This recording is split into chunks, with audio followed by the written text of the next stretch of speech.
Good afternoon to all of you, all the participants online as well as offline. Hopefully, I am well audible to online participants too. So, there are three topics have been assigned to me. I am starting with canonical correlation coefficient. After that, I will be doing cluster analysis, and the last one is the conjoint analysis. So, today one session has been allotted to canonical correlation analysis, but this will be spillover tomorrow also, right?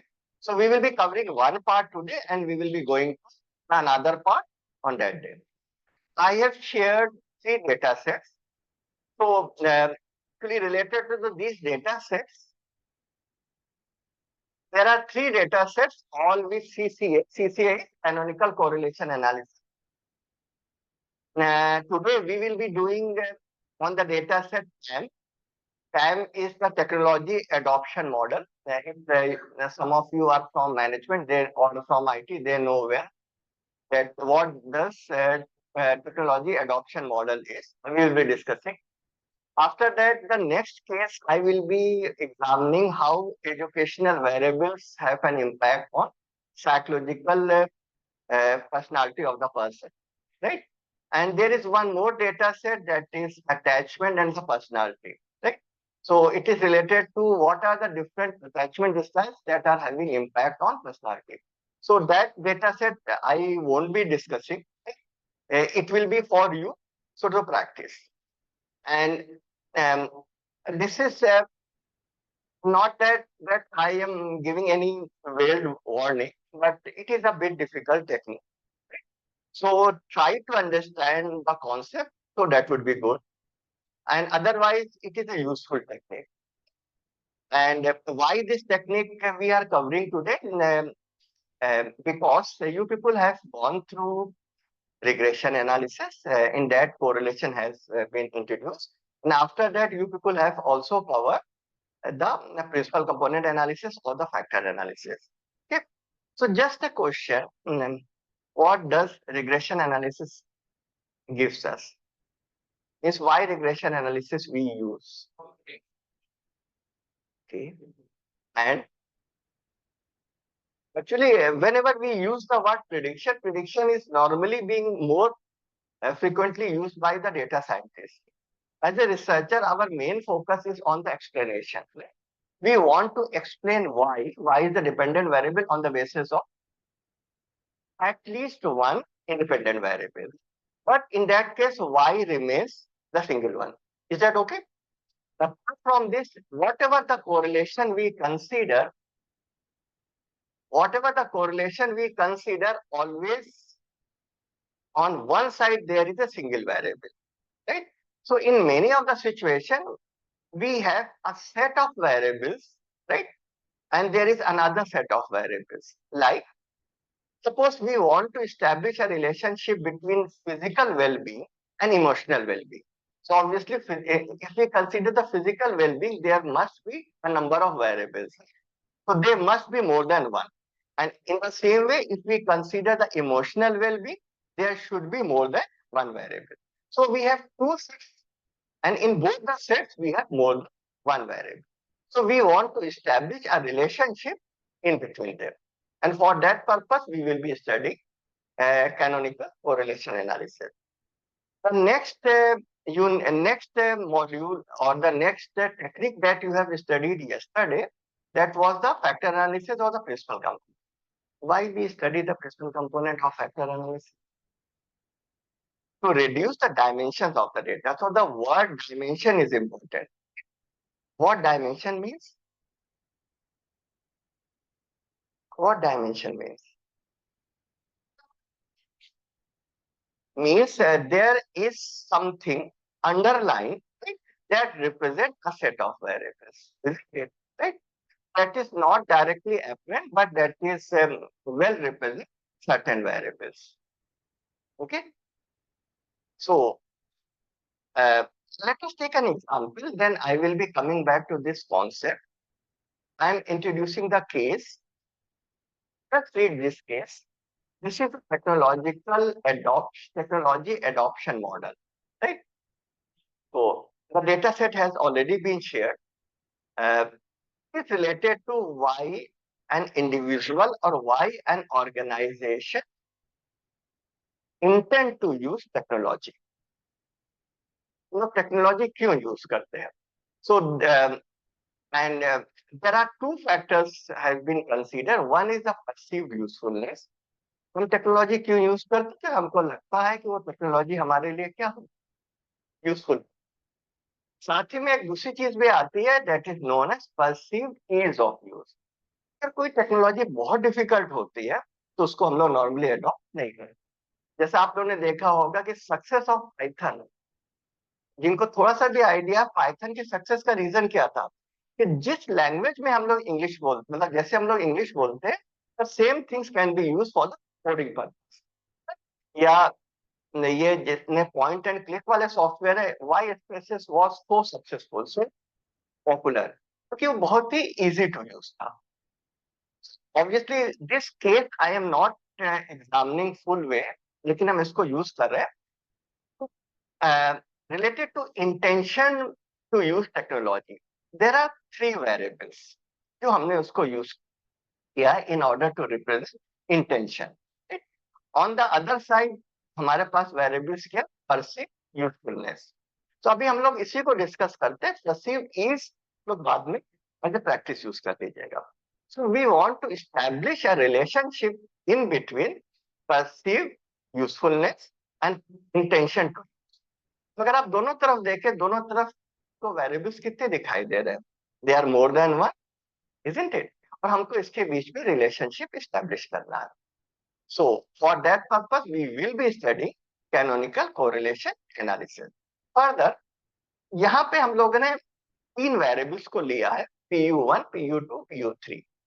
They are used to represent perceived usefulness. तो कुछ हमको इस पे भी करना पड़ेगा कि नहीं करना पड़ेगा? My question is, देखिए perceived usefulness is not directly observable, इसको हम लोग कहते हैं beneath the surface है। डायरेक्टली ऑब्जर्वेबल कौन कौन सी क्वांटिटीज है? PU1, PU2, PU3, right? सो हमको देखना पड़ेगा कि whether they are related, and if they are related, so they represent perceived usefulness or not, right? That concept is known as dimensionality. Is that okay? Right? That's one more question. Now the what is the technique in behind? जब आप लोगों ने regression पढ़ा होगा तब आपने उसमें correlation तो यूज ही किया होगा एज ए कॉन्सेप्ट। इसी तरह when you have studied factor analysis of principal component, उसके बेसिस पे क्या था? Which tool is in the basis of factor analysis? Correlation, isn't it? So same चीज हम लोग यहाँ पर भी यूज करने वाले हैं।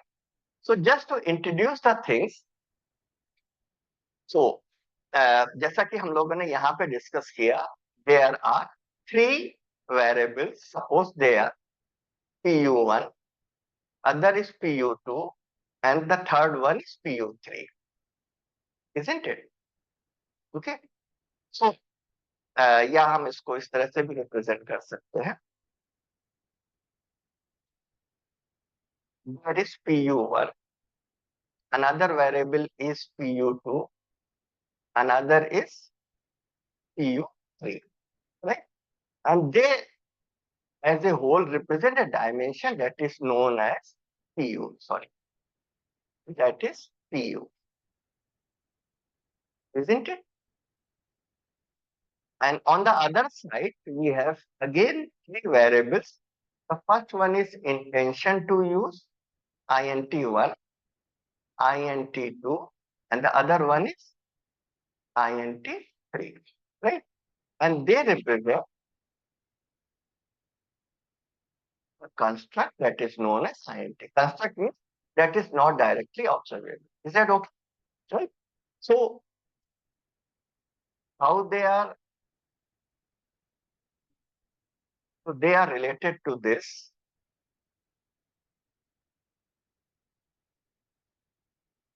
Isn't it?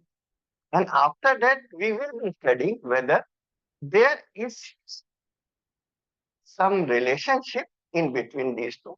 that is PU and INT. Is that okay? So this is the canonical correlation analysis that we are going to use. Is that okay? Now, as per the technology adoption model, उसमें क्या mention किया गया था कि that INT is determined by perceived usefulness. Means there is a unidirectional relationship between some perceived usefulness INT. Right? This is a unidirectional relationship जिसको हम लोग कह सकते हैं causal relationship also. लेकिन यहाँ पे जो relationship का direction है वो क्या है? Bidirectional. Why bidirectional? Because we are studying correlation. Is that okay? Right? So as such, canonical correlation analysis doesn't give us cause and effect relationship या unidirectional relationship. लेकिन if we establish the relationship and if there is a theory support, so if we use the theory support, then canonical correlation analysis can do that work also. Means can gives us causal relationship, the unidirectional relationship. As such, it doesn't provide us the unidirectional relationship. Means if we are using this tool, तो हम लोग research paper में ये नहीं लिखेंगे कि PU अगर एक सब्सटेंशियल रिलेशनशिप है तो we are not writing that PU or INT is being determined by PU. We will be saying that PU and INT both are related. Is that okay? क्योंकि अगर आप उसको लिखेंगे तो that is conceptually wrong. लेकिन if you support that correlation with theoretical support, जब शुरू में स्ट्रक्चर इक्वेशन मॉडलिंग नहीं आया था, then this is the only technique that established this type of relationship. क्योंकि रिग्रेशन में y वेरिएबल क्या होना चाहिए था? सिंगल होना चाहिए. यहाँ पे y वेरिएबल सिंगल नहीं है. Is that okay? Right. So we will be discussing the case later on. So as far as definition is concerned, correlate simultaneously several metric set one variables. Deliberately हमने इसको independent variable या dependent variable नहीं कहा है. I am saying it as set one variable with several metric set two variables. Is that okay? क्या condition हो गई कि दोनों वेरिएबल्स कैसे, दोनों सभी वेरिएबल्स कैसे होने चाहिए? मैट्रिक होने चाहिए. If some categorical variable is there, so हमको उसके लिए डमी वेरिएबल्स यूज करना. अच्छा, डमी वेरिएबल्स आप लोग ने करा था? Anyway, so we are not doing the dummy variable part. जो दूसरा सिंटैक्स वाला पार्ट है उसमें डायरेक्टली हम आपको एक्सप्लेन करेंगे. So we are establishing relationship between several set one variables and several set two variables to identify and measure the association in between them. Is that okay? Right.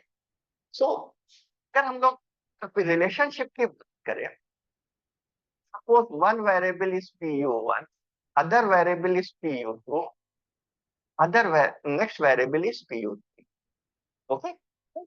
और हमको क्या करना है? हमको एक कंस्ट्रक्ट डेवलप करना है जो इन तीनों से बना होगा. हम कैसे कर सकते हैं? कोई भी जो गेस हो आप मार सकते हैं. समझ रहे? देखिए PU1, PU2 and PU3 three variables. हमको उसको क्लब करके एक कंस्ट्रक्ट डेवलप करना है PU करना. कैसे कर सकते? मोस्ट एलिमेंट्री आंसर, हम मीन ले सकते. तो जब आप मीन लेते हैं तो आप बेसिकली करते क्या है? 1 into PU1 plus 1 into PU2 plus 1 into PU3 करते हैं. और फिर इसको क्या करते हैं? 1 प्लस 1 प्लस 1 से डिवाइड कर लेते हैं. तो जब आपने ये किया, आपने क्या एजम्पशन ले लिया? You have assumed that all three PU1, PU2 and PU3 are having equal importance. क्या ऐसा जरूरी है? Right? Possible, and it is highly possible that one is more important as compared to others. तो हम लोग कौन सा मीन यूज करते हैं? वेटेड मीन यूज करते हैं. वेटेड मीन यूज करते हैं. Right?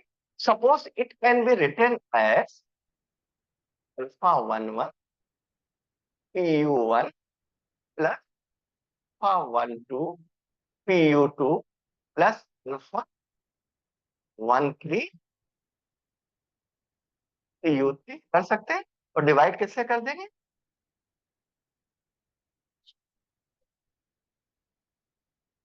Isn't it? Is that okay? Now we can write this PU as alpha 1 1 divided by sum of alpha ij plus alpha 1 2 divided by sum of, इनका सब सम कर रहे हैं, notations you can ignore, right? This is PU1, this is PU2 plus alpha 1 3 और summation of these अल्फास PU3, लिख सकते हैं, right? तो ये क्या रिप्रेजेंट कर रहे हैं? They are representing a weight. Suppose हम लोगों ने इसको लिख लिया, this is W1 PU1 plus W2 PU2 plus W3 PU3। तो this is a linear combination. ये आपको क्लियर होगा, this is a linear combination, क्योंकि हमने W1 W2 W3 किया है। We have developed a linear combination, so we have developed a linear combination of this PU। इसी तरह हम लोग एक INT का भी हम लोग क्या कर सकते हैं? We can develop linear combination, हो सकता है, राइट? सपोज हमने लिख लिया न्यू1 INT1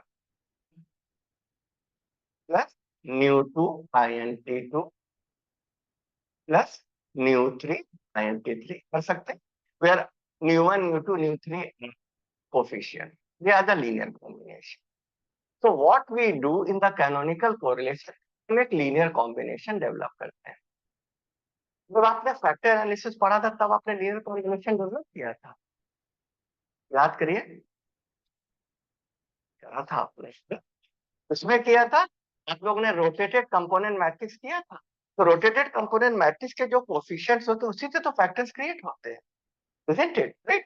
So अगर हमको उसको यूज करना in order to reduce multicollinearity, so we want a factor, तो उसपे भी आपने ये किया था। Same concept we will be using here also, is that okay? So in that way this technique is bit similar to principal component for the factor analysis also. Means we will be mixing two technique, number one regression or correlation, and on the other side we are also mixing principal component analysis or the factor analysis. Is that okay? So what we do, we develop a linear combination in between. So this is the point, to develop a linear combination of each variable. हम लोग ये linear combination develop. Now the other thing is, ये जो linear combination है ये तो बहुत सारे हो सकते हैं। हम किस combination को prefer करेंगे? हम उस combination को prefer करेंगे कि जिसमें correlation between PU and INT is maximum. Is that okay? So a number of combinations are there. ये आपको अभी सभी आउटपुट में भी दिखाई देगा। We will be selecting that output जिसमें ये correlation क्या होगा? ये maximum होगा। Is that okay? So it is there in the notes also. So develop a linear combination of each. So to maximize the correlation between them. Is that okay? तो same चीज the second one है, linear combination कैसे बनाया जाता है? Set of weights, जो अभी हम लोगों ने डिस्कस किया। नेक्स्ट क्या है? कैनो, ये जो एन INT है, ये PU and INT are also known as canonical variates. इनको हम लोग कहेंगे या तो कैनोनिकल वेरिएट्स कहेंगे या कैनोनिकल डायमेंशंस कहेंगे। Is that okay? So this is the terminology that we will be using. So it determines a set of canonical variates, also known as canonical dimensions, right? And what are they? They are the linear combination. Is that okay? So canonical correlation is actually the correlation between two canonical variates, जो हम लोगों ने discuss किया। And as we discuss also, क्योंकि हम लोग PU1, PU2, PU3 को एक PU से रिप्रेजेंट कर रहे हैं, INT1, INT2, INT3 को एक से कर रहे हैं, तो हम लोग वेरिएबल्स को क्या कर रहे हैं? रिड्यूस कर रहे हैं डायमेंशन। तो this is also a dimensionality reduction technique also. And in what manner it is different from the principal component? Principal component सिर्फ डायमेंशनलिटी रिड्यूस करता है, लेकिन कोरिलेशन की बात नहीं करता। इसमें हम लोग डायमेंशनलिटी रिडक्शन के साथ ही साथ क्या कर रहे हैं कि correlation between two sets. Is it okay? Right. Now as we discuss that there may be a number of linear combinations are there. So कितने तरह के linear combination develop होते हैं? They are known as canonical variates is equals to the number of variables in the smaller set. अभी हमारे पास दोनों में कितने हैं? 3 है। तो smaller set 3 हो गया, तो how many canonical variates will be developed? 3. Is that okay? किसको select करेंगे? जिसका correlation क्या होगा? Maximum. नेक्स्ट केस में एक में हमारे पास 4 है, एक में 5 है। So how many canonical variates will be developed? 4. Is that okay? Clear? They are the latent variable. Latent variable means they are not directly observable. छुपे हुए होते हैं। So we have to find out कि हम कैसे करें। So this is analogous to the factor analysis. Difference क्या है? It also maximizes the correlation in between. Okay. Now ऐसा कि आपको मालूम होगा कि whenever we study any technique, so there must be certain assumptions also. What are the assumptions? कि जो हमारे variables हैं वो क्या होने चाहिए? Normal होने चाहिए। और दूसरा variances should be same, homogeneity. Right? Normality जो है, अगर हमारे पास sample size is big samples है, तो normality का जो impact है काफी हद तक हम लोग क्या कर लेते हैं? Reduce कर लेते हैं। And it also reduce a linear relationship, and it is a large sample. Is that okay? Right. So maths वाला part हम छोड़ देते हैं। जो लोग statistics can, they can go through that. So क्योंकि most of the participants are from social sciences, इसको हम लोग नहीं consider कर रहे हैं। Is that okay? Right. This is the technological adoption model. Now we will be running the analysis.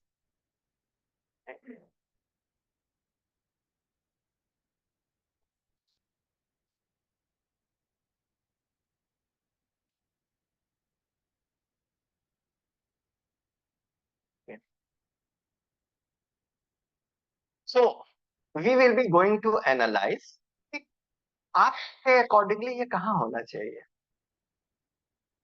Correlate में होना चाहिए, because this is a type of correlation. So we go to correlate and then we go to canonical correlation. Right? Change नहीं हुआ है।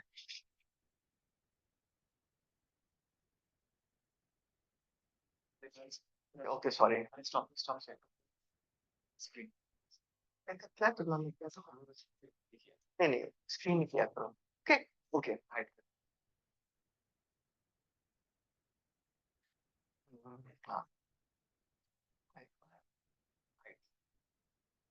Okay. So now I am going back again. We will be going to analyze, right? Then we go to correlate, and then we go to canonical correlation. Is that okay? Right? जो लोग साथ में करना चाहें, you people are having data set, तो साथ में कर सकते हैं, right? Okay. Now, as we have discussed that there is no independent variable, there is no independent construct, there is no dependent variable. So हम लोग क्या terminology use करें? Set 1 and the set 2. So it doesn't matter कि किसको आप set 1 में enter करें, किसको set 2 में करें। Anyway, we are following, क्योंकि हमको बोलने में easy पड़ेगा, so we will be including these PUs in set 1 and these INTs in set 2. Is that okay? Fine. Clear है? Though most of the things have already been checked, लेकिन थोड़ा सा हमको डिस्कस करने के लिए I will be including the pairwise correlation also, though it is not required. Just to establish the concept, I am selecting pairwise correlation. Fine. तुम बातें तो करने लग जाते हो. Okay, right? So we enter one set of variable in set 1 and one set of variable in set rule. Normally हम लोग क्या करते हैं, जो हमको इंडिपेंडेंट या एक्सोजेनस सा लगता है उसको हम लोग सेट वन में कर लेते हैं, लेकिन this is not the rule, remember, right. और दूसरे को हमने सेट टू में कर दिया, right. In the option dialog box we are including pairwise correlation, तो it is not required, explanation के लिए जरूरी नहीं है, but just establish the concept, I am select pairwise correlation. Is it okay? Done. Now we have to go back to the main dialog box, so we will be pressing continue and we will be pressing OK. Okay.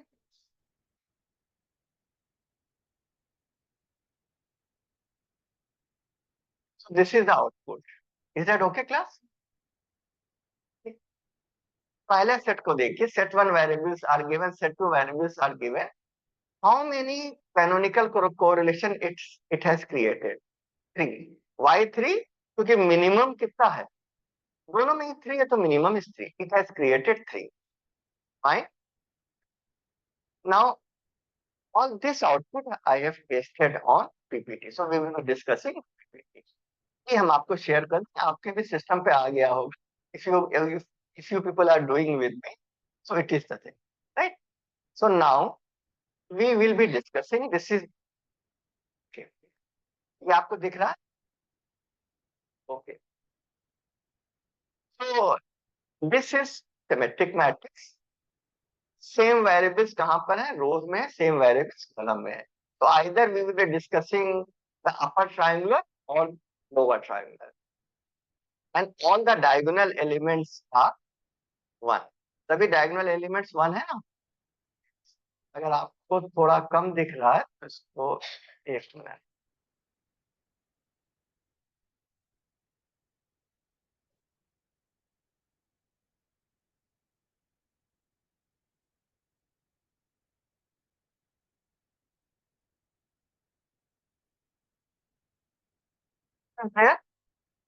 So all the diagonal elements are 1.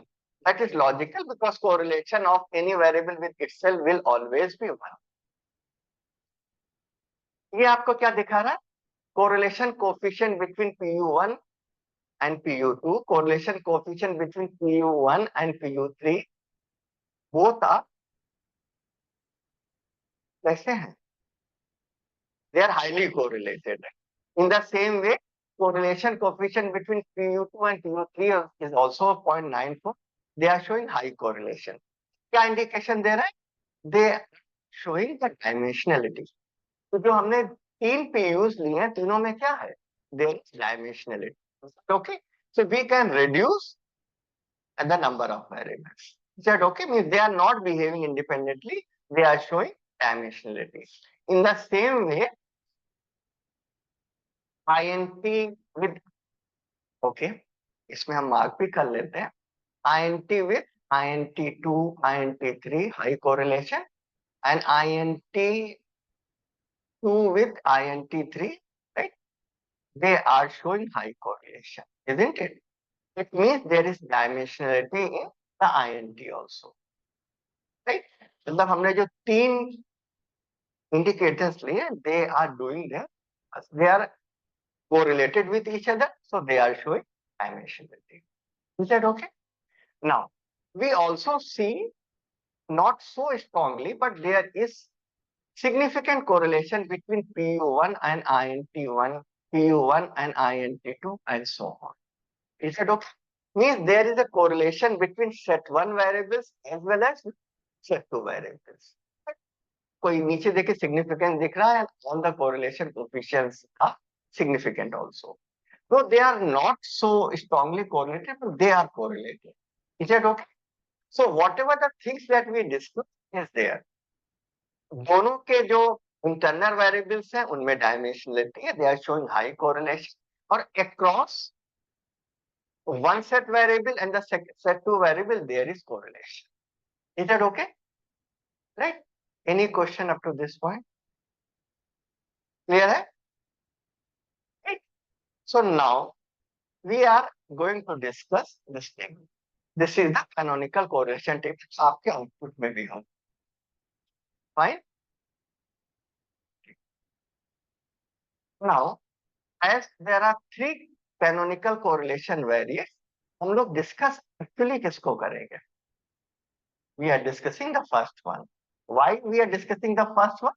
Because it is giving the maximum of the correlation.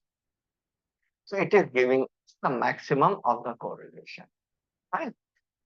यहाँ पे आप देख रहे हैं, यहाँ पे ये significance या p वैल्यू क्या है? This p value is less than 0. It means this is the Wilks lambda. Is that correlation इसमें क्या है? Is 0. Since this is less than 0.05, it means we reject this H naught at 5%.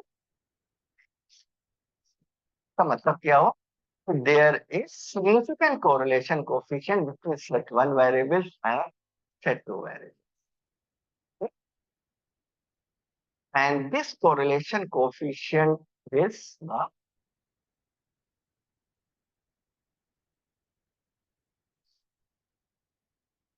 canonical correlation. Is that okay? It is significant. Right? इसमें एक concept और आता है, लोगों ने आइगन वैल्यूज तो पढ़ी थी. आइगन वैल्यूज में जो परसेंटेज ऑफ वेरिएशन एक्सप्लेन करता है. आप देख रहे हैं पहले सेट का आइगन वैल्यू क्या है? It is very high as compare to the other. तो कॉन्सेप्ट ये कि जो पहला सेट होगा that is maximising the correlation. क्योंकि कोरिलेशन मैक्सिमम है तो उसका स्क्वायर क्या होगा? एक तरह से आइगन वैल्यू हो रहा है तो that will also be maximum. इसके बाद नेक्स्ट आता है that is Wilkes lambda statistic, which is actually the ratio of unexplained variation. ये आप लोग थोड़ा डिटेल जब आपका लास्ट चैप्टर लास्ट यूनिट होगी डिस्क्रिमिनेंट एनालिसिस में थोड़ा डिटेल में पढ़ेंगे. Anyway we are using upon total variation. Okay, obviously क्योंकि न्यूमरेटर में अनएक्सप्लेन्ड आ रहा है that is outside the lambda क्या होना चाहिए? As low as possible. Is that okay? यहाँ पर भी देख रहे हैं ये जो विल्क्स लैम्डा क्या है? It is the minimum one. Is that okay? And this is significant और ये सिग्निफिकेंट है.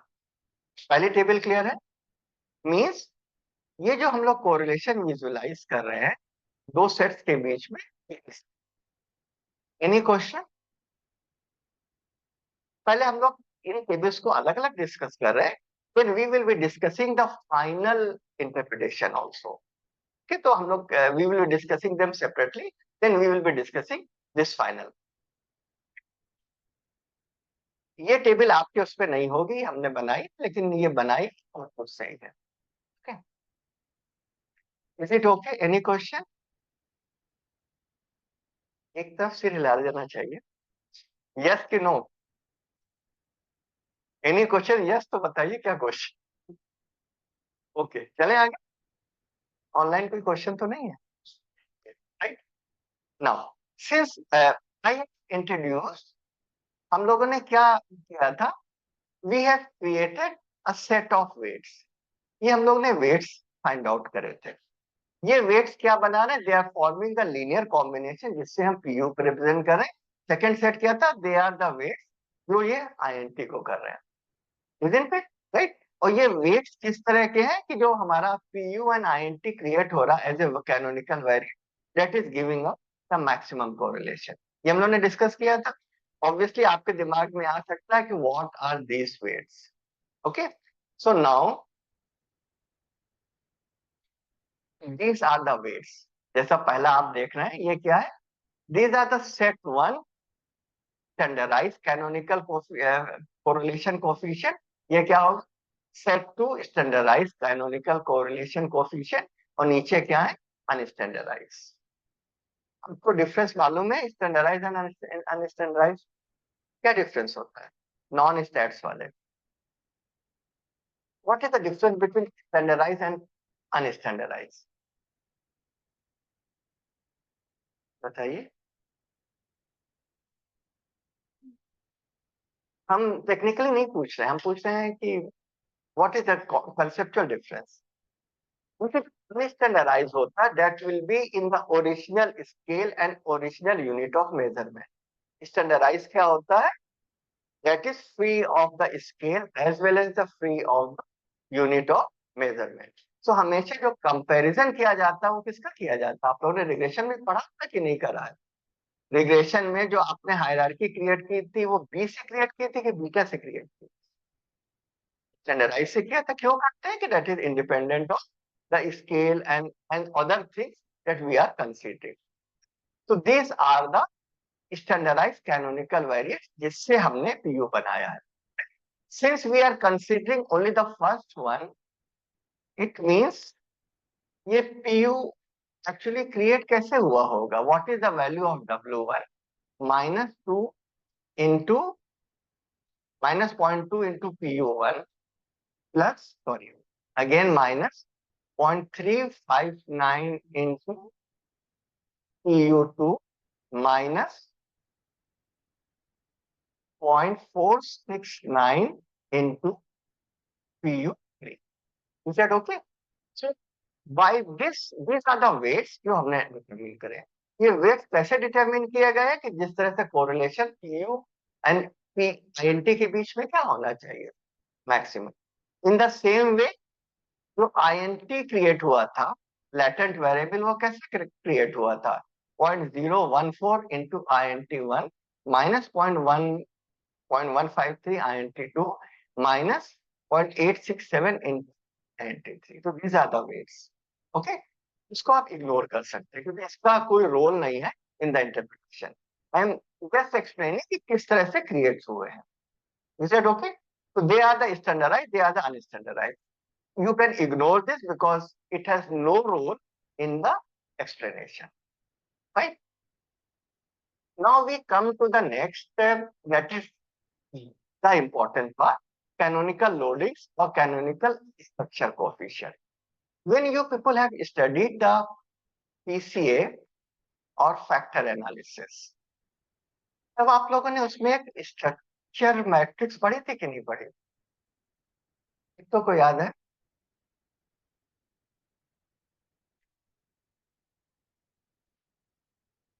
There is a structure matrix और उसी से रिलेटेड थी स्टैंडर्डाइज मैट्रिक्स करी थी. राइट? वो क्या प्रोवाइड करता था? That provide correlation between variable and vectors. Isn't it? याद करिए जो कल आप लोगों ने करा था स्टैंडर्डाइज मैट्रिक्स या स्ट्रक्चर मैट्रिक्स क्या. तो अनस्टैंडर्डाइज स्ट्रक्चर मैट्रिक्स थी, एक स्टैंडर्डाइज थी. राइट? और उसी में आगे जाकर के आपने रोटेटेड कंपोनेंट मैट्रिक्स भी पढ़ी थी. रोटेटेड कंपोनेंट मैट्रिक्स प्रोवाइड करता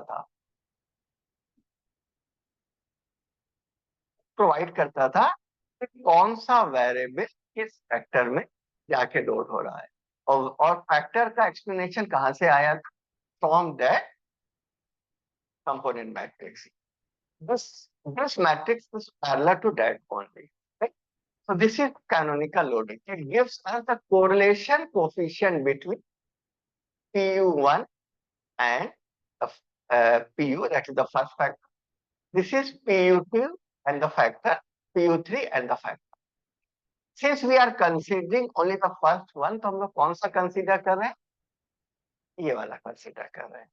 Means correlate. It means here we have PU1, PU2 and PU3, and here we have the construct, और जो लेटेंट कंस्ट्रक्ट क्या था?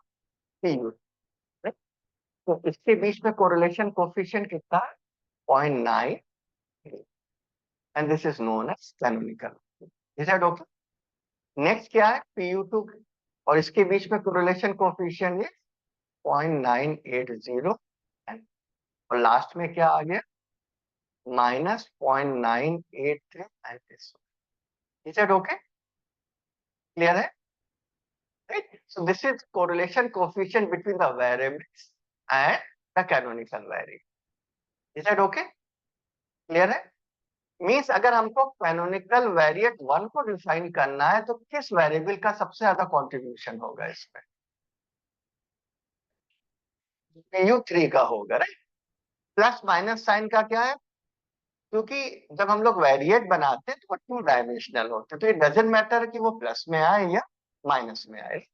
सो सबसे ज्यादा कोरिलेशन कहाँ पे आ रहा है? इसके बीच। Is that okay?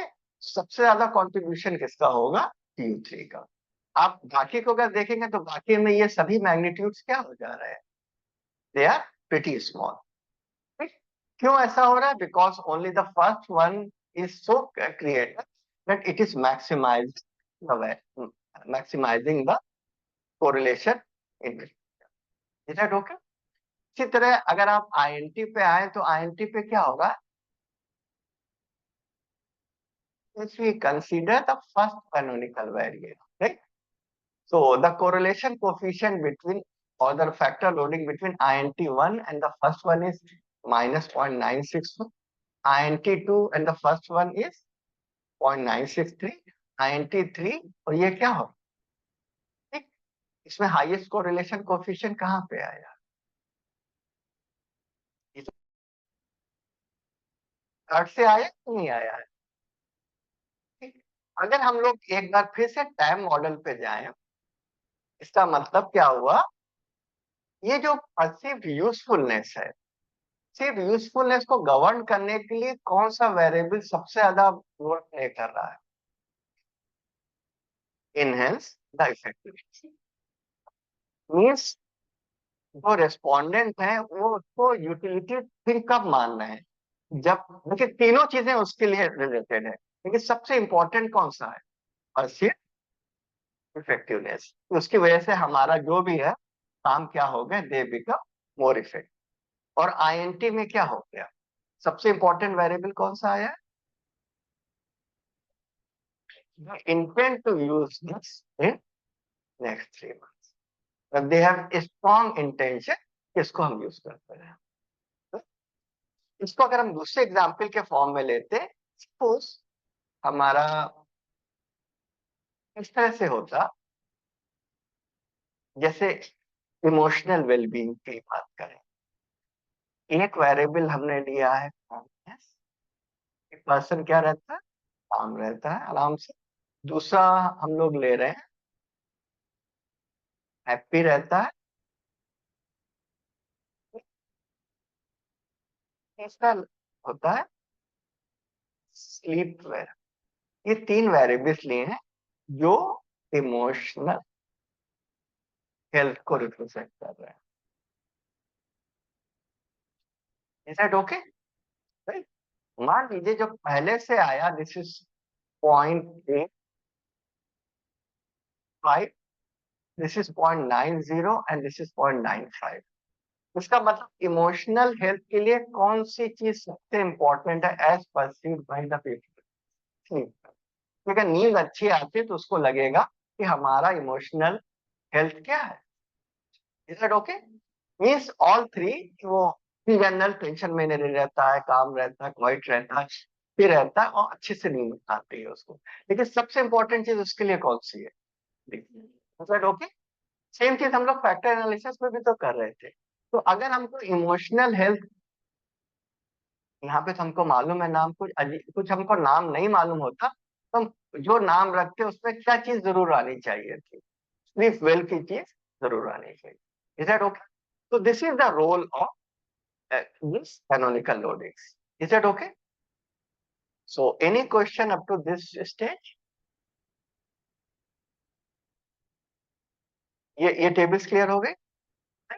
We are only interpreting the first one because it is giving us the maximum result. Okay? और further आप इसमें देख भी रहे हैं, if we go with the 5%, ये दोनों क्या हो गए? They are insignificant. अगर सेकंड वाला सिग्निफिकेंट आ जाता देन डेफिनेटली हम लोग कैनोनिकल 1 के साथ ही साथ इसको भी इंटरप्रेट करने की कोशिश करते हैं, कैनोनिकल वेरिएंट 2 को भी करने की कोशिश करते हैं। Is that okay? right? But even then, the most important one is always first variant. Okay, clear है सबको?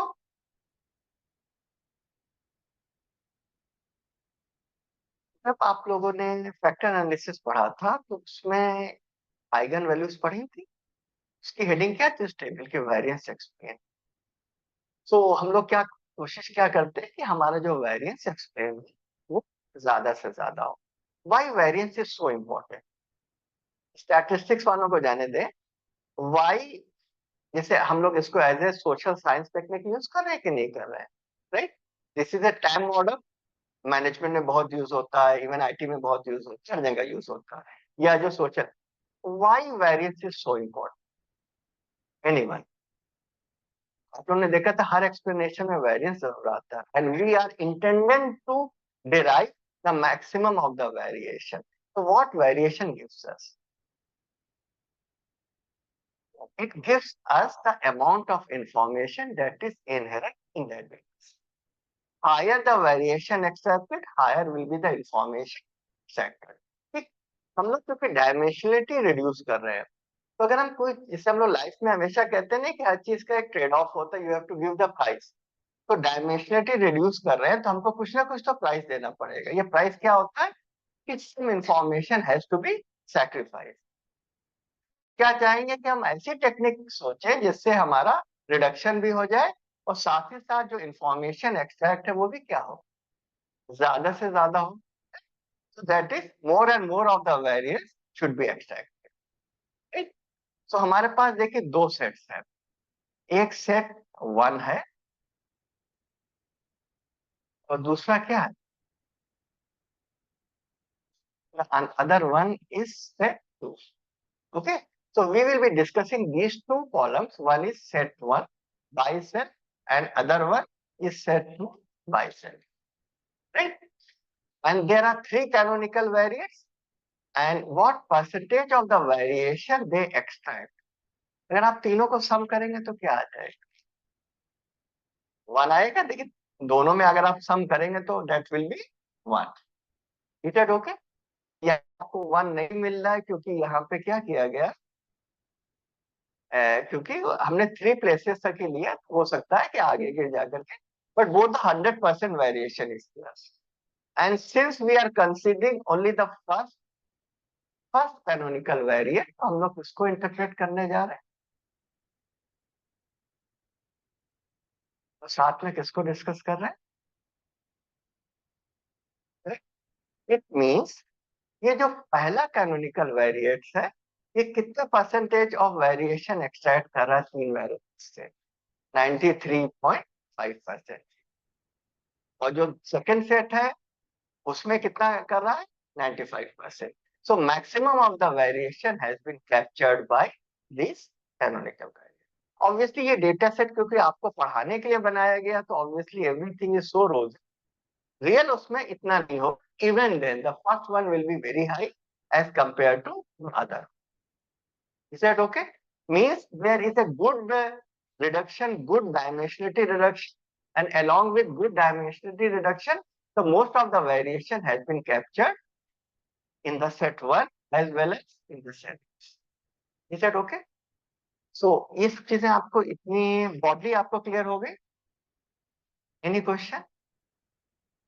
So now ये जो पार्ट हम लोगों ने डिस्कस किया, the relevant part we will be putting it for the interpretation. ये पहला टेबल था, that is the canonical correlation. I am selecting only one because that is significant and I am interpreting that only. Proportion of variance explained, देखिए अभी हम लोगों ने discuss किया, we have discussed the first column and the third column, and in that we will be discussing only the first canonical variant. ये दोनों tables clear है?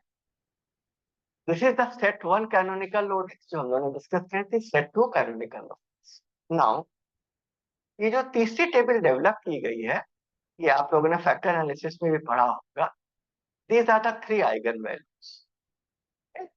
पहले क्या है 0.480, नेक्स्ट क्या है 0.034 and the next one is even smaller क्योंकि decimal के फर्स्ट 3 प्लेसेस तक नहीं आया। इसको हम लोग परसेंटेज ऑफ वेरिएशन में बदल सकते हैं, इसे बदल सकते हैं eigen value divided by sum of eigen values किससे मल्टीप्लाई कर दे 100% में। ये हम लोगों ने एनालिसिस में ऑलरेडी करा था, पीसीएम में करा था, याद है आप? द सेम थिंग यहाँ पे हमने भी किया है। This are the three eigen values 0480, 0.034 and this is 0.000।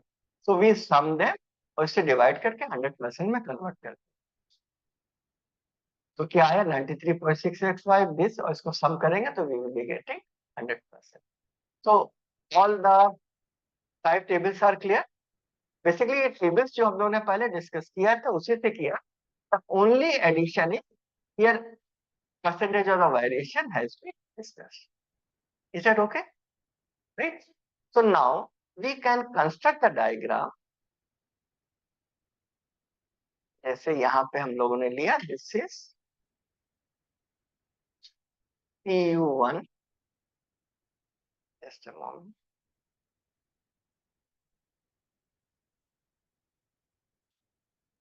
This is PU1. The next one is PU2, and the next one is PU3. Is that okay? Convention है कि जो चीजें ऑब्जर्वेबल होती है उसको हम स्क्वायर या रेक्टेंगल से बनाते हैं, और जो चीजें लेटेंट या अनऑब्जर्वेबल होती है उसको सर्किल या से बताते हैं। Is that okay? The same concept is used in all structural equation, so we are following that also.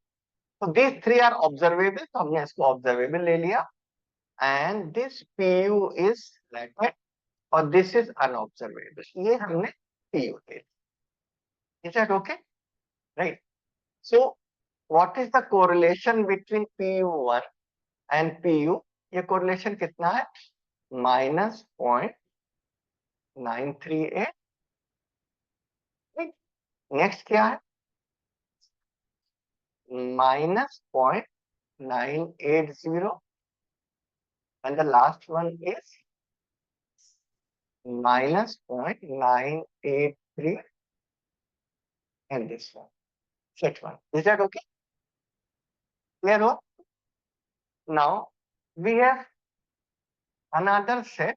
ये set क्या?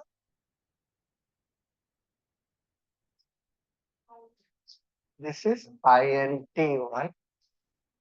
Another one is INT2. The next one is INT3.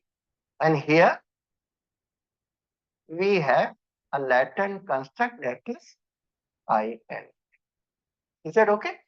Correlation कितना है? INT and INT1 में -0.964. Everything is there. Next one is -0.963, and the last one is -0.999, and is that okay? Yeah. Now how much percentage of the variation ये जो extract कर रहा है कितना कर रहा है?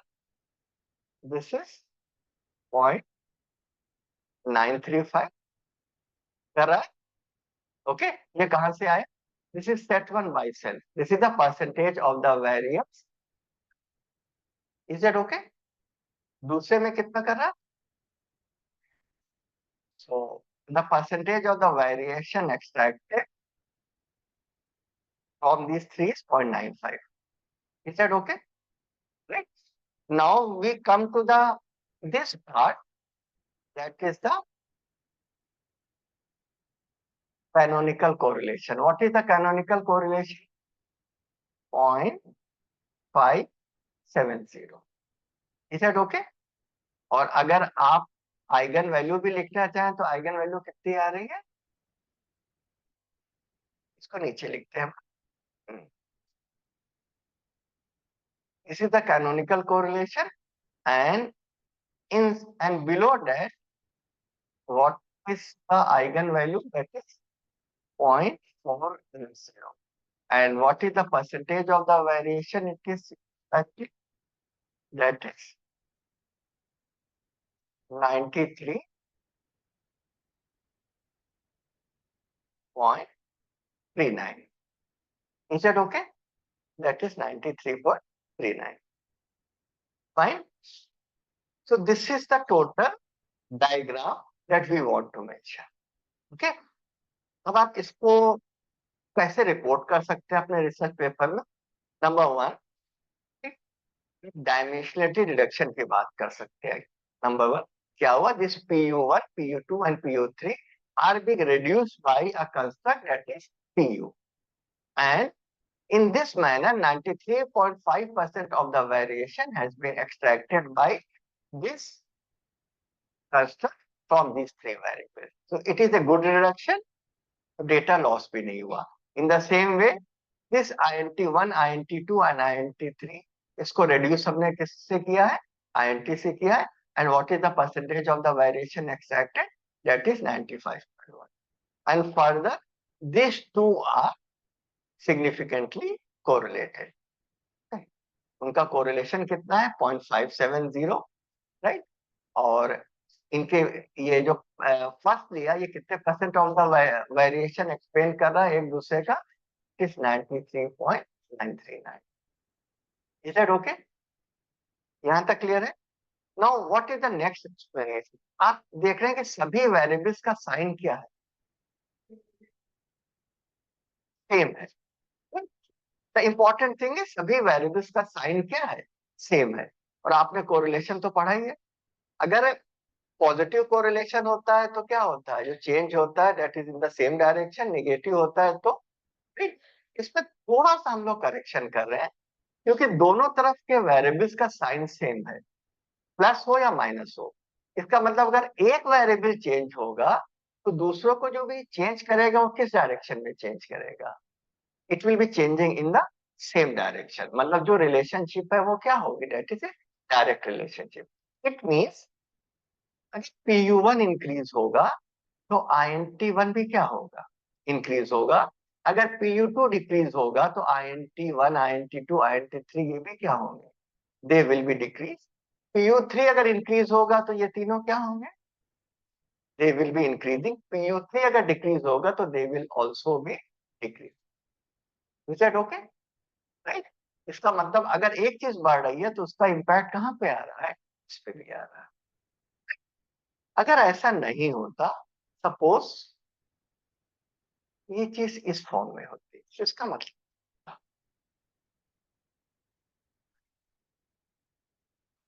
मतलब अगर PU1 इंक्रीज हो रहे हैं तो INT3 क्या हो रहा है? डिक्रीज हो रहा है. बाकी INTs क्या हो रहे हैं? They are increasing. इसी तरह अगर PU2 हो रहा है तो same. Is that okay? Right. In the same वे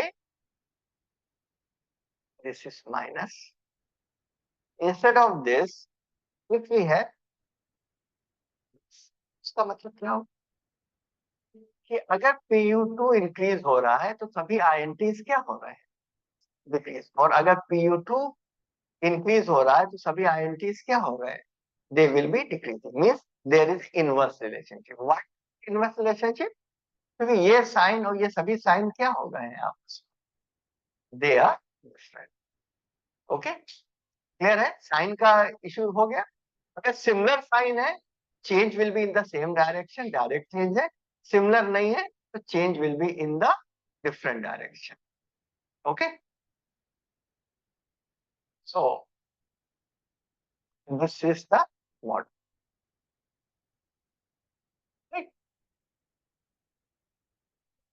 ये तो जैसे करते हैं ये आ गया. So any question up to this stage? Right, clear है सबको? कोई भी क्वेश्चन? हाँ,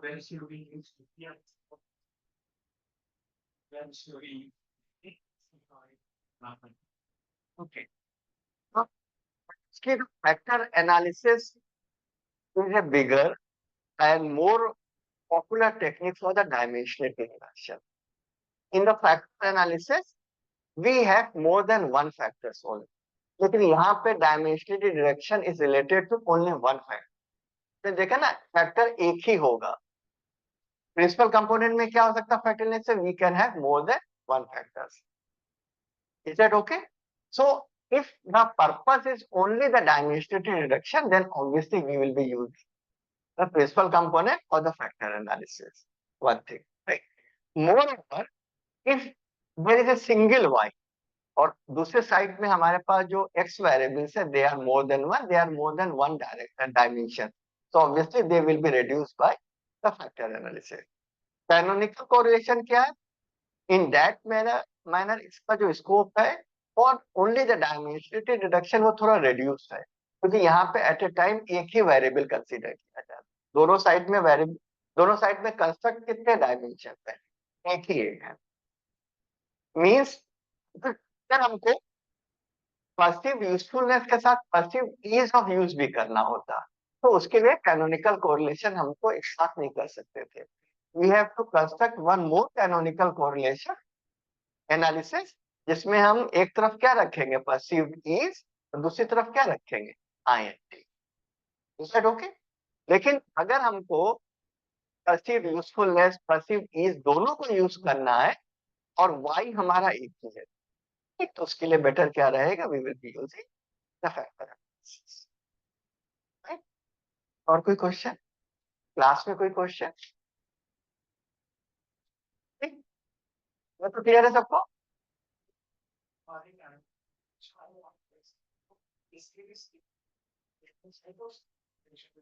नहीं, canonical correlation is always in between 0 and 1। ये याद रखिएगा, canonical correlation is always in between 0 and 1। Multiple correlation coefficient पढ़ा है स्टैट्स के अलावा, राइट? मल्टीपल कोरिलेशन कोफिशिएंट इज, अगर हम इस नॉन स्टैट्स की बात करें, that is a square root of R square, right? So multiple correlation coefficient is always in between 0 and 1। और डायरेक्शन नहीं बताता, क्यों नहीं बताता? क्योंकि वहां पे हम लोग रिलेशनशिप किसके बीच में कर रहे हैं, एक लीनियर कॉम्बिनेशन में कर रहे हैं, right? So the value of canonical correlation coefficient will always be in between 0 and 1, plus ही हमेशा आएगा, राइट? और कोई क्वेश्चन? क्लियर है सबको? ये इजियर पार्ट था। चले आगे हम लोग, राइट? Okay, right? इसमें कोई वो तो नहीं है, कॉन्सेप्ट है। हम लोग एक नेक्स्ट केस डिस्कस करने वाले, इसको रीड किए। अब हम लोग we will be discussing the next data set, जिसमें एजुकेशन एंड साइकोलॉजी करके, आपको ये जो नाम आप चेक कर लीजिए। The next data set is that we will be using is CCA data psycho education. So we will be considering some educational variables as well as some psychological variables. को read करिए।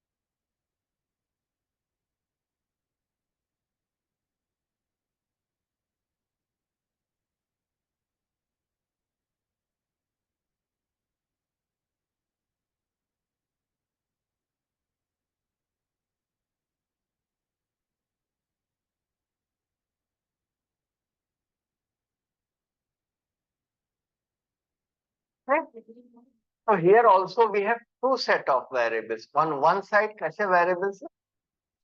Their academic performance. Or you can say on one side there are three psychological or psychological variables are numbers कुछ भी हो. On the other side we have academic variables as well as gender also. Right? हमारा objective क्या है कि अगर हम कुछ सब्जेक्ट्स में अच्छे हैं और हमारा एक पर्टिकुलर जेंडर है, so जो साइकोलॉजिकल रिएक्शंस होते हैं they will be different. Means they want to establish a relationship between these academic variables as well as certain psychological variables, ये यहाँ पे मेंशन भी है. So get a set of psychological variables relate to the academic variables and the gender. एक तरफ कौन से variables आ गए? On one side we have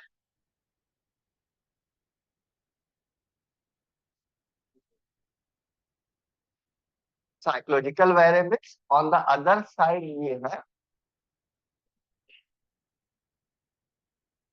academic variables plus gender. और हम क्या एग्जामिन करना चाहते हैं? Whether there is correlation, means whether they are related or not. Clear है? Now the variables are, पहला स्टेटमेंट अभी आप रहने दीजिएगा, इसको पढ़ लीजिए. What are our variables? Dependent variable, independent variable पे 2 मिनट रहने दीजिएगा. What are the psychological variables? One is locus of control, next is self concept, and the next one is motivation. Okay? आपको अगर इसका मीनिंग नहीं समझ में आ रहा तो आप गूगल कर सकते. Okay? On academic variables, their scores on reading ability, their scores on writing ability, their scores on mathematical ability, their score on science as well as gender. Gender है, जेंडर किस तरह का वेरिएबल है? Nominal और categorical है. और यहाँ पे हम लोगों ने मेंशन किया था कि the relationship will in between only the metric variable. तो जेंडर को क्या किया गया है? डमी वेरिएबल कोडेड किया गया. तो ये किसके रेस्पेक्ट में किया गया? फीमेल. इसका मतलब मेल को 0 ले लिया गया, फीमेल को क्या लिया गया है? Is that okay? So we have used the dummy variable. अभी डेटा सेट हम आपको दिखा देंगे. करने के लिए हम लोग एक दूसरा तरीका भी हम लोग यूज कर रहे हैं. तो एक तो हमने आपको बता दिया, पॉइंट एंड क्लिक से बता दिया. There is another method also जिसमें हम लोग सिंटैक्स यूज करेंगे. सिंटैक्स मतलब राइटिंग द कोड्स. हम आपको कोड्स दे देंगे, आपको परेशान होने की जरूरत नहीं है. सिर्फ आपको बेसिक कोड्स तो हमेशा वही रहेगा, आपको खाली वेरिएबल्स के नाम को चेंज करना पड़ेगा. Is that okay? राइट. वो जो कोड्स है और उससे जो आउटपुट होता है, उसमें उसके लिए दिस स्टेटमेंट इज इंपॉर्टेंट. उसमें क्या लिखा जाएगा? उसमें कुछ वेरिएबल्स इस तरफ लिखे जाएंगे, फिर क्या आएगा? विद आएगा, और कुछ वेरिएबल्स इधर लिखे जाएंगे. Is that okay? Right. Just for the nomenclature purpose, again canonical correlation coefficient has no role in examining the relationship between independent variable and dependent variable. इसके लिए दोनों सेट्स क्या है? They are the sets only. Independent and dependence का concept नहीं होगा. तो set 1 set 2 के तरह के बजाय उसमें क्या किया गया कि जो भी वेरिएबल्स हमारे लेफ्ट में होंगे उसको वो क्या कहेगा? उसको वो डिपेंडेंट वेरिएबल्स कहेगा. और जो राइट में आएंगे उनको वो क्या कहेगा? Independent. Is that okay? This is just the terminology that we are going to use. Is that okay? Fine. So now I am using the data set.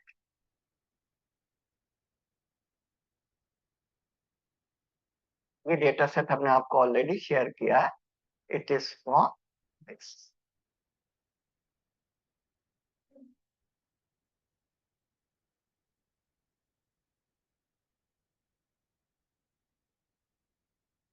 Check कर लेते हैं.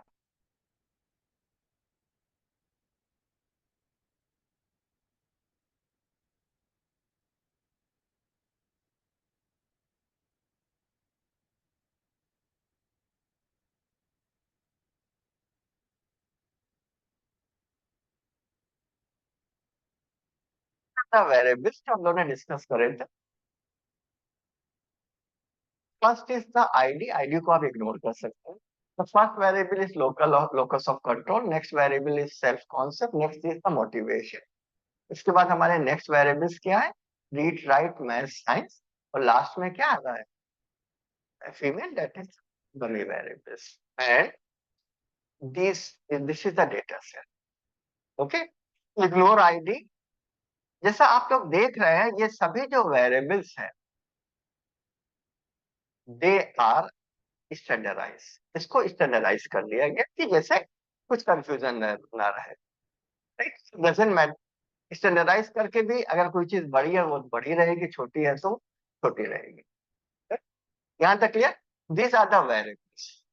और हमारा जो सैंपल साइज है दैट इज 600। ओके, तो यहाँ पर जो दो सेट्स बनेंगे, पहले सेट्स में कितने वेरिएबल्स हैं? 3। और नेक्स्ट में कितने हैं? 5। 5 है। फीमेल भी हम लोग लेकर के चल रहे हैं, जेंडर भी लेकर के चल रहे हैं। इसका मतलब जो कैनोनिकल वेरिएट्स क्रिएट हो रही है वो कितने क्रिएट हो रहे हैं? 3 मिनिमम का कॉन्सेप्ट है। Is that okay? For that purpose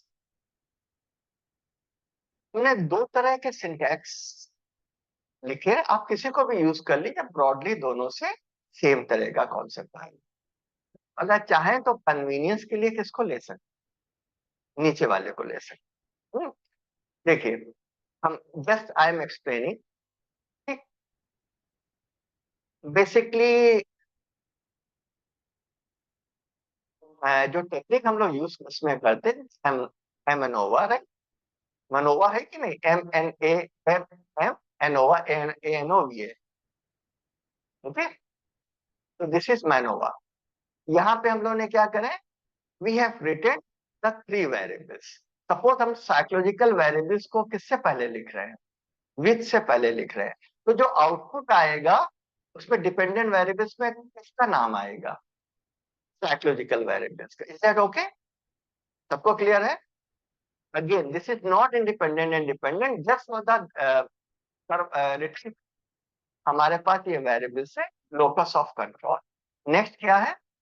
self concept. और नेक्स्ट है मोटिवेशन। क्या चीज आपने ऑब्जर्व करी? There is a space, white space है in between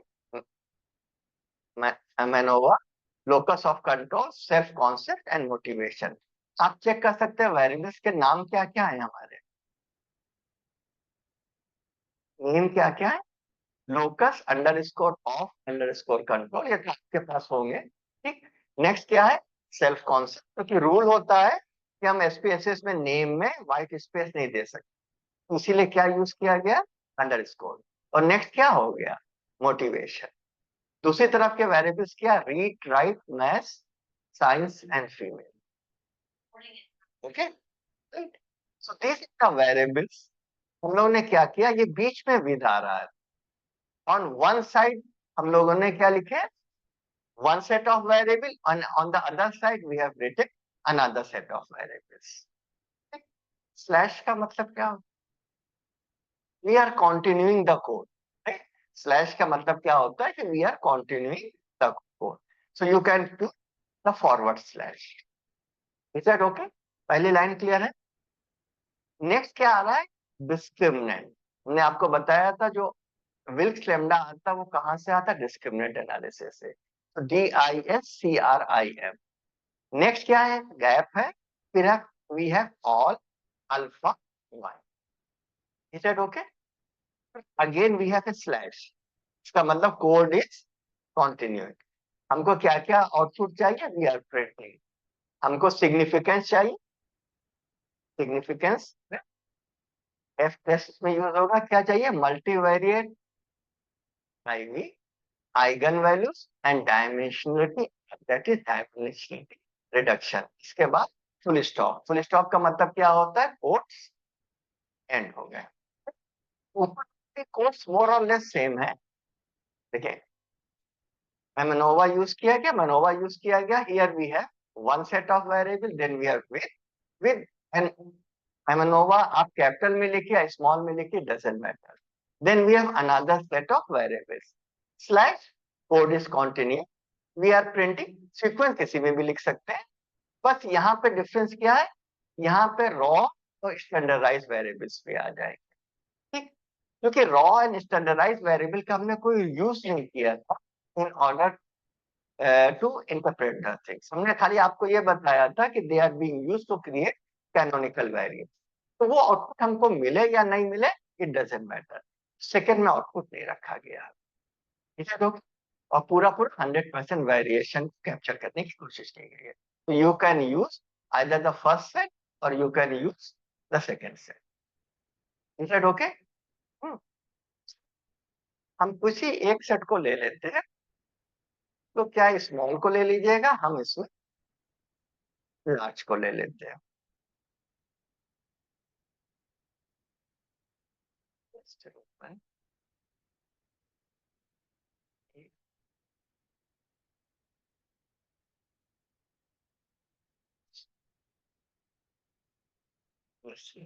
okay,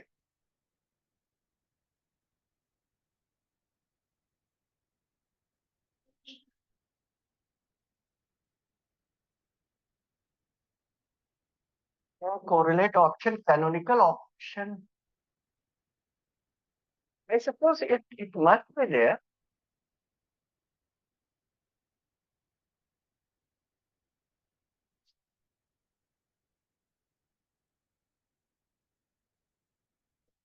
So now,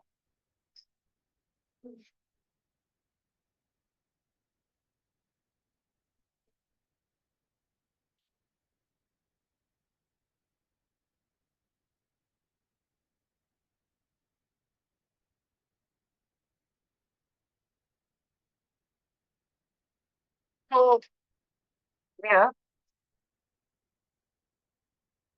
I am just taking these codes.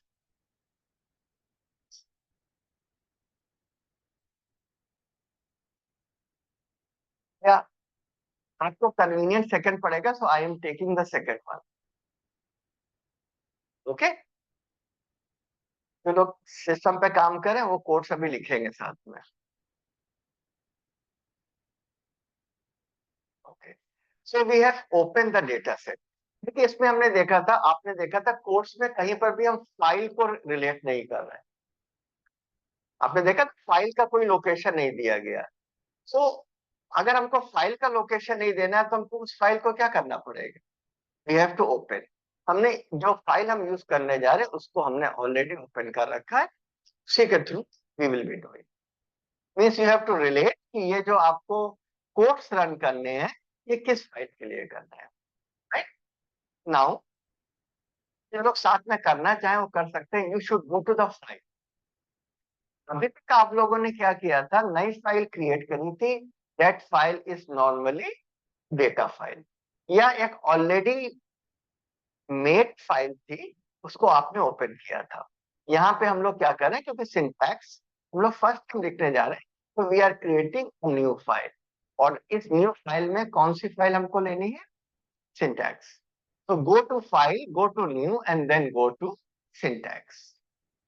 Is that okay? So this is the syntax. Syntax open हो गया। अब हम तो थोड़ा सा कन्वीनियंट वाला काम कर ले रहे हैं। हमने क्या करा, इसको हमने पेस्ट कर दिया। Okay, I will be sharing the codes. आपको इसको कभी भी यूज करना होगा तो आपको चेंज खाली क्या करना पड़ेगा? Variables name. And variables name should be exactly the same जो आपने अपनी डेटा शीट पे बनाए हैं। जो चीज कैपिटल है दैट शुड बी कैपिटल, जो चीज स्मॉल है वो क्या होनी चाहिए? राइट, तभी लोकेशन होगा। तो आप लिख लीजिए। आप स्टार्ट किससे करेंगे? मैनोवा लिखिए, चाहे स्मॉल में लिखिए चाहे ऑल कैप्स में लिखिए। देन हाँ, gaps, white space must be there, otherwise वो दोनों को क्या ले लेगा? मिक्स कर देगा। लिखिए, नहीं भी रन होंगे तो इट डजंट मैटर। आपको आइडिया तो लगेगा ना कि क्या मतलब कैसे लिखते हैं। Start with MANOVA, M ANOVA. Then locus of control आप यू मत लिखिए, अपनी डेटा शीट से कॉपी करिए, पेस्ट कर दीजिए। आप क्या कर सकते हैं, ये आप अपनी डेटा शीट पे गए, ये आपको दिख रहा है, राइट? इसको आप क्या करिए, सिंपल कॉपी कर दीजिए और जा करके सिंटैक्स पे पेस्ट कर दीजिए। राइट, आप जैसे इसको यहाँ पेस्ट कर देंगे तो इसमें कभी भी कोई कंफ्यूजन नहीं होगा। राइट, या इसको लिख लीजिए।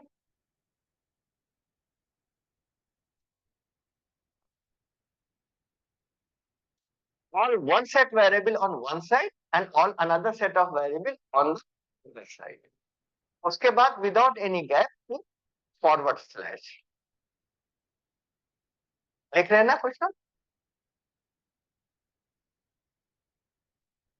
हम इसलिए आपको ये लिखवा रहे हैं, इसमें तो आपके पास दोनों ऑप्शन है, but when we study the conjoint analysis, conjoint में सिर्फ सिंटैक्स ही है। हाँ हाँ, वो बेटर रहेगा। हाँ, वो बेटर रहेगा। Just a moment. हाँ, इससे लिख लीजिए। ओके।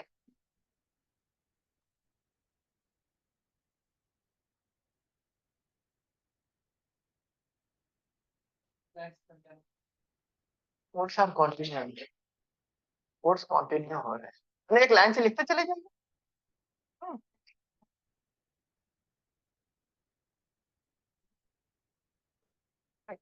कोई भी रन नहीं करेगा करके वी विल बी डिस्कसिंग।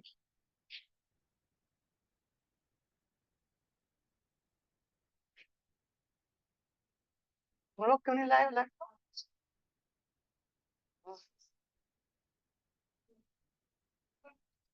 उससे क्या फर्क पड़ता?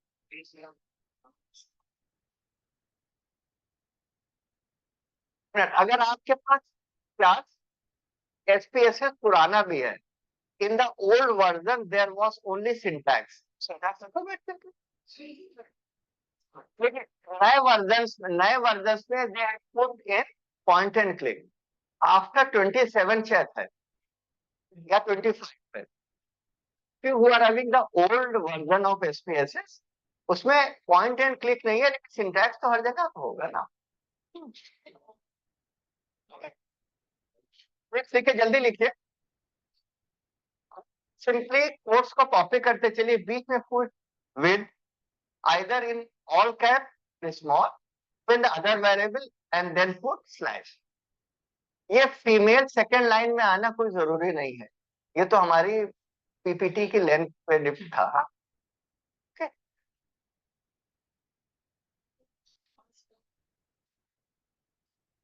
हो गया।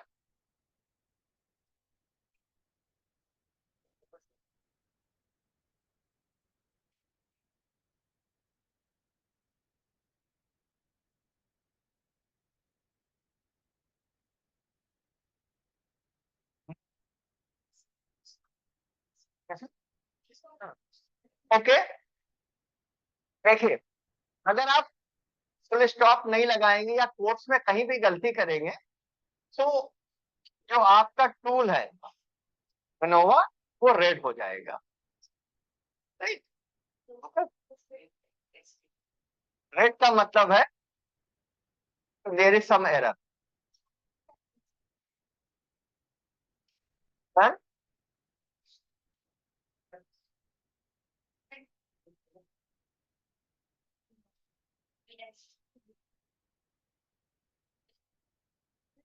Gaps are at the appropriate places।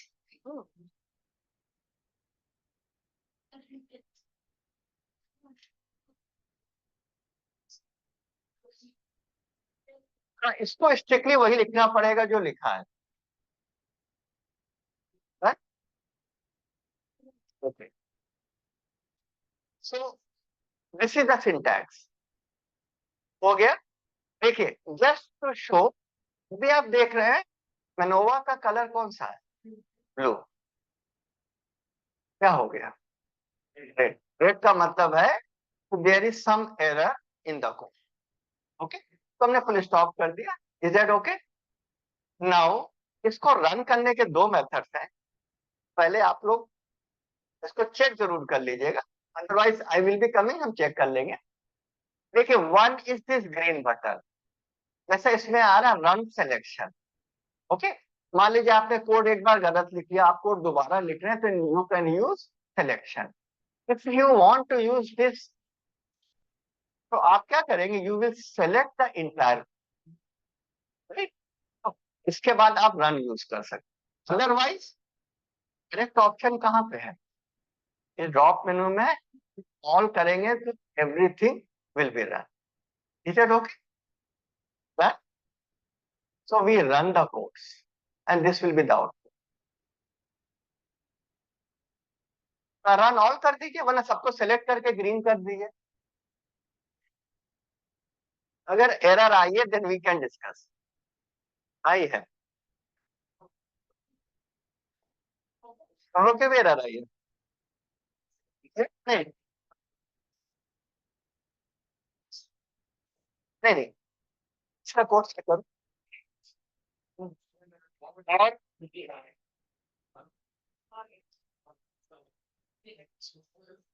आगे आउटपुट देख लीजिए। है? हम्म, कोर्स दिखाओ।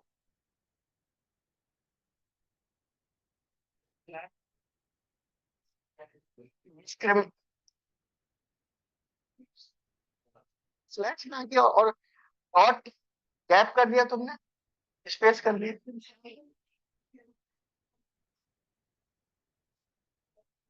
कह रहा है